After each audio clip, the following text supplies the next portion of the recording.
In South Africa, the spotlight has once again turned toward one of the country's most senior police figures, Lieutenant General Nhlanhla Mkhwanazi, the KwaZulu-Natal Provincial Commissioner of Police. Mkhwanazi, together with several of his subordinates, is now facing a staggering R10 million lawsuit filed by a Mozambican businessman who claims to have been unlawfully detained and brutally assaulted by police officers during an operation earlier this year, including police brutality, theft, and even collusion with criminal gangs, police force rather. So these officers have since appeared in it. It takes us back to recent expose by KwaZulu-Natal Police Commissioner, that is General Nhlanhla Mkhwanazi. The incident, which allegedly involved mistaken identity, has reignited public debates about police brutality, accountability, and the state of law enforcement in South Africa. It has also cast a shadow over Mkhwanazi's otherwise strong reputation as one of the few outspoken police leaders who have not shied away from confronting corruption and political interference within the system. According to court documents, the businessman alleges that he was wrongfully apprehended during a police operation where he was mistaken for a kidnapping suspect. He claims that after being stopped by officers, he was roughly handled, beaten, and detained without being given a chance to explain who he was. The alleged assault left him with not only physical injuries, but also deep emotional trauma and reputational harm that he says has affected his business and personal life. Now, he is demanding R10 million in damages, citing the physical abuse, humiliation, and economic losses he has endured since the incident. His legal team has argued that the conduct of the police during the operation was not only unlawful, but clear violation of his constitutional rights as a person living in South Africa, regardless of his nationality. This development comes at a particularly sensitive time for Lieutenant General Mkhwanazi, who only recently testified before the Madlanga Commission in September 2025. During his testimony, Mkhwanazi made headlines when he exposed alleged political interference and corruption within South Africa's criminal justice system. He spoke candidly about the challenges honest officers face when trying to perform their duties in a system often influenced by political pressure and personal interests. His testimony was seen by many as a bold and courageous move, one that positioned him as a reform-minded leader willing to confront the darker realities of policing in the country. But now, with this lawsuit looming over his name, critics argue that Mkhwanazi himself must be held to the same standard of accountability that he has often demanded from others. To understand why this case is drawing so much attention, it is important to consider the broader context of policing in South Africa.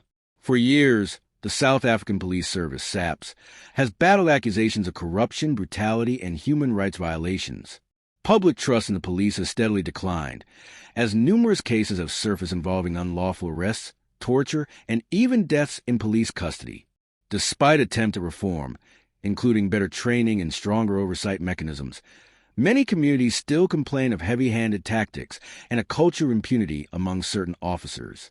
The Mkhwanazi lawsuit, therefore, is not just about one alleged assault. It symbolizes a deeper crisis of confidence in law enforcement and the struggle between integrity and abuse within the ranks of the police force.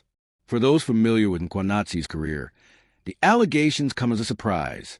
He has long been regarded as a disciplined and professional officer who rose through the ranks with a reputation for toughness and integrity. When he was appointed as KwaZulu-Natal Police Commissioner, he promised to root out criminal elements within the police and to restore the credibility of the service in the province.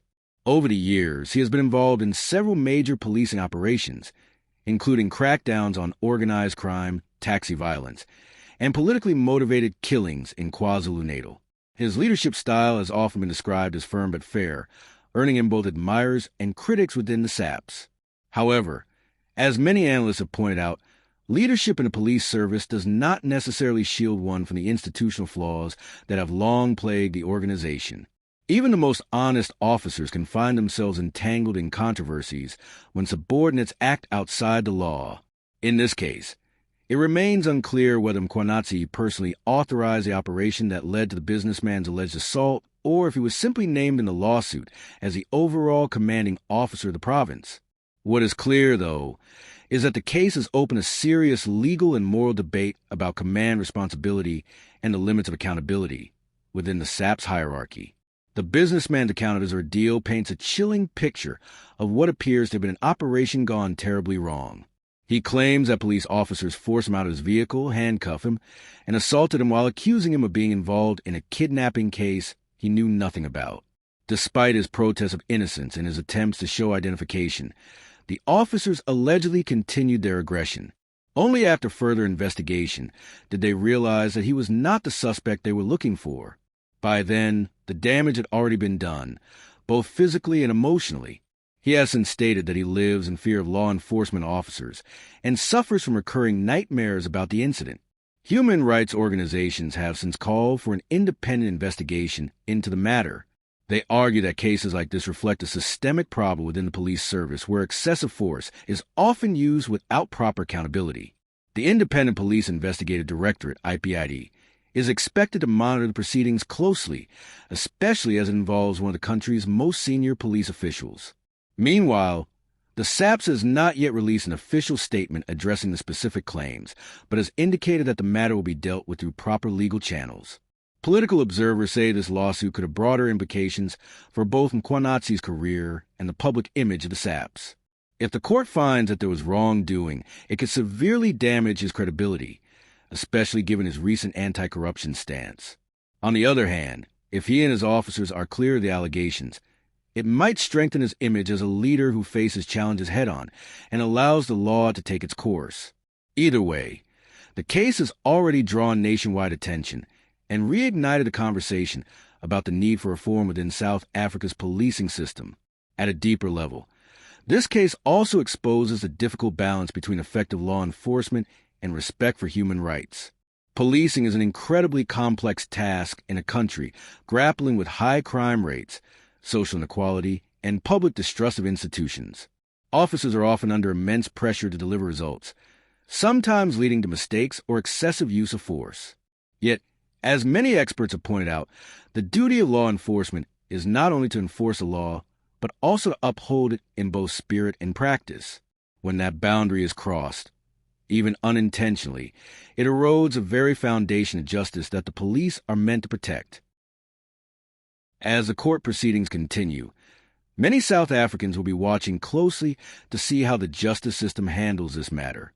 Will it send a message that no one, regardless of rank, is above the law? Or will it reinforce the perception that those in power can evade accountability? For Mkhwanazi, this could be a defining moment in his career, one that either solidifies his image as a principled reformer or leaves an indelible mark of controversy on his legacy. For now, both supporters and critics await the next developments. The outcome could shape not only Mkhwanazi's future, but also influence how the public views police conduct across the nation. If the businessman's claims are proven true, it might force the SAPS to confront uncomfortable truths about its internal culture and the urgent need for genuine reform. But if the allegations turn out to be unfounded or exaggerated, it could highlight how easily high-ranking officials can become targets in a volatile and politically charged environment. As South Africa continues to grapple with questions about justice, integrity, and accountability, this case serves as yet another reminder of how fragile public trust can be, and how important it is for institutions like the police to operate transparently and ethically. Whatever the eventual verdict, it will carry consequences far beyond the courtroom, shaping conversations about power, responsibility, and fairness in South Africa's democracy. If you've been following this story or have your own thoughts about police accountability in South Africa, I'd love to hear your views in the comments below. Do you think the lawsuit against Mkhwanazi is justified, or do you believe it's being exaggerated for attention? And more importantly, what does this say about the state of law enforcement in our country today? Let's talk about it. Don't forget to like this video if you found it informative. Subscribe to the channel for more in-depth South African political analysis, and hit the notification bell so you don't miss our next upload.